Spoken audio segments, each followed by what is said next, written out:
Halo para guru kebanggaan Indonesia.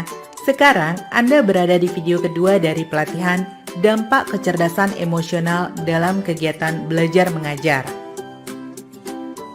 Di video kedua ini kita akan membahas cara membandingkan perubahan atau peningkatan kecerdasan emosional yang sudah diterapkan guru, sehingga diketahui bagaimana perbedaan kelas tersebut akan terlihat, terdengar, berperilaku sebelum dan sesudah penerapan.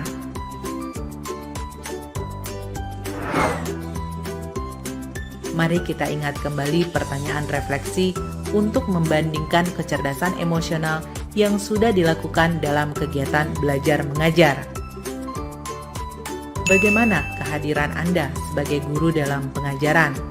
Bagaimana siswa menilai sifat Anda sebagai guru? Bagaimana bentuk interaksi Anda dengan siswa? Bagaimana pengenalan Anda terhadap setiap siswa? Bagaimana Anda mendengarkan siswa Anda? Bagaimana Anda membaca emosi siswa Anda dan menanggapinya? Mari kita bahas lebih lanjut satu persatu 6 pertanyaan refleksi tersebut yang digunakan untuk membandingkan kecerdasan emosional yang sudah dilakukan oleh guru dalam kegiatan belajar mengajar. Pertanyaan refleksi yang pertama adalah, bagaimana kehadiran Anda sebagai guru dalam proses belajar mengajar? Saat pertanyaan refleksi itu ditanyakan, maka akan muncul beberapa pertanyaan lagi yang akan semakin menguatkan apakah Anda sebagai guru sudah sepenuhnya hadir dalam pengajaran. Tanyakan kepada diri Anda, seberapa sering saya merasa bahwa saya menggunakan kata-kata yang tepat sesuai dengan keadaan dibandingkan menggunakan skrip atau narasi yang sudah saya buat?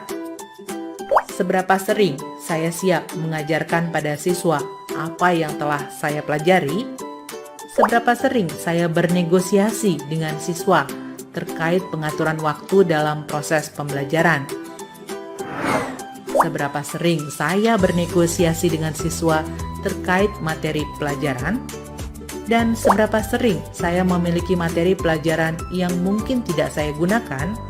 Semakin sering Anda melakukan hal-hal tersebut, berarti Anda sepenuhnya hadir dalam proses pengajaran Anda.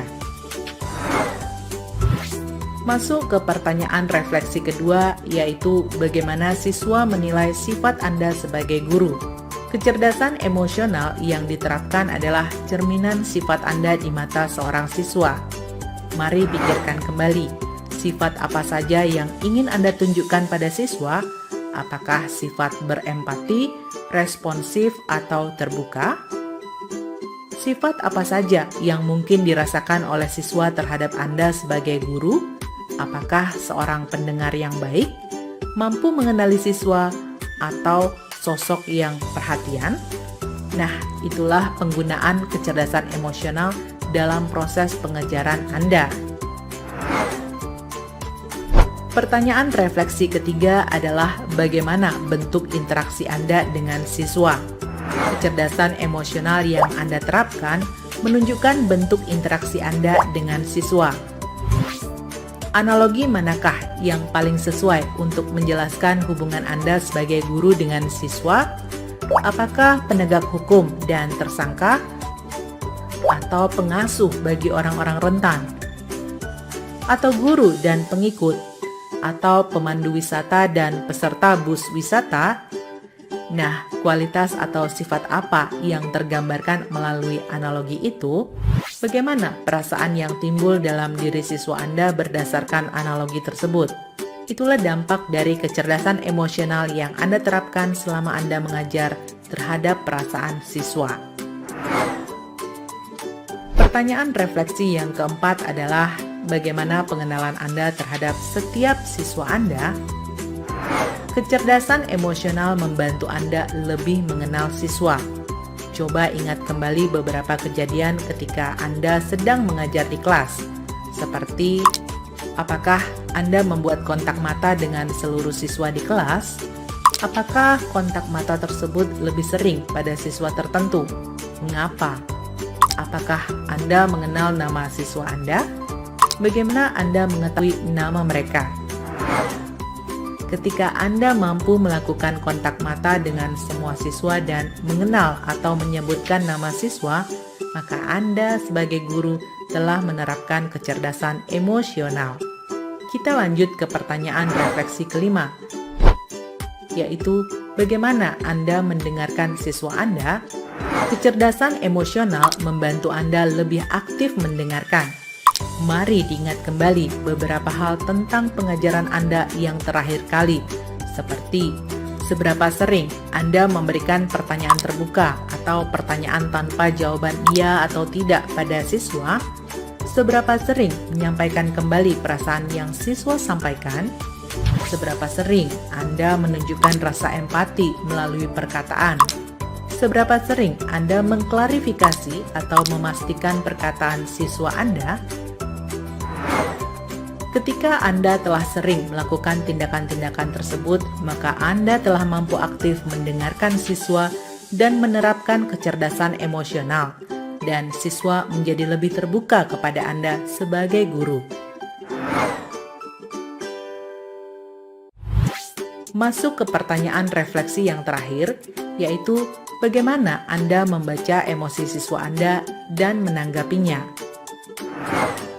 Kecerdasan emosional membantu Anda untuk membaca emosi atau suasana hati di kelas. Mari ingat kembali beberapa hal dalam proses pembelajaran terakhir yang Anda lakukan, seperti apakah Anda menyadari perasaan setiap siswa? Bagaimana Anda dapat menyadari perasaan tersebut? Melalui pesan nonverbal siswa atau melalui ekspresi wajah siswa? Bagaimana Anda merespons perasaan dari siswa tersebut? Ketika Anda sebagai guru mampu mendeteksi suasana hati setiap individu dan mampu meresponsnya dengan baik, maka Anda telah mampu menerapkan kecerdasan emosional. Dengan begitu, Anda membantu siswa Anda menjadi lebih baik, menjadi lebih bisa untuk menyampaikan suasana hatinya, dan suasana kelas pun dapat terjaga dengan kondusif. Selanjutnya, sebagai bahan evaluasi, coba Anda bandingkan suasana kelas sebelum dan sesudah Anda menerapkan kecerdasan emosional ini. Bagaimana kelas Anda terdengar? Apakah masih terdengar siswa mengucapkan kalimat kasar, siswa saling berbantahan, dan Anda masih mengeluarkan suara dengan intonasi tinggi? Atau sebaliknya, apakah sekarang kelas Anda terasa lebih tenang, teratur, siswa bergiliran berbicara, menghargai orang yang sedang berpendapat, satu berbicara dan yang lain mendengarkan, mengajukan pertanyaan dengan sopan, berbeda pendapat tetapi dapat menyampaikan perbedaan dengan bahasa yang santun, berbicara saat diizinkan dengan suara yang lembut. Kemudian, bagaimana kelas Anda terlihat? Apakah masih ada siswa yang duduk tidak pada bangku yang telah ditentukan? Apakah dinding kelas penuh dengan coretan atau hasil karya siswa? Apakah kelas terlihat kotor dan banyak sampah, atau bersih dan semua barang ada pada tempat yang semestinya? Bagaimana wajah siswa Anda terlihat? Murung, sedih, marah, atau terlihat lebih ceria, penuh senyum dan semangat? Selanjutnya, bagaimana perilaku siswa Anda? Apakah mereka sudah memberi salam saat masuk kelas, menyapa saat bertemu dan membantu temannya yang kesulitan? Sudahkah mereka menghargai walau berbeda pendapat? Apakah mereka mendengarkan dengan seksama penjelasan guru, mengerjakan tugas sesuai instruksi, dan mengumpulkannya tepat waktu? Nah, itu tadi pembahasan mengenai cara membandingkan perubahan atau peningkatan kecerdasan emosional yang guru sudah terapkan dalam kegiatan belajar mengajar. Menerapkan kecerdasan emosional akan memungkinkan kita untuk mengenali dan mengatasi situasi sulit sebelum keadaan menjadi lebih sulit. Salam luar biasa dan terima kasih.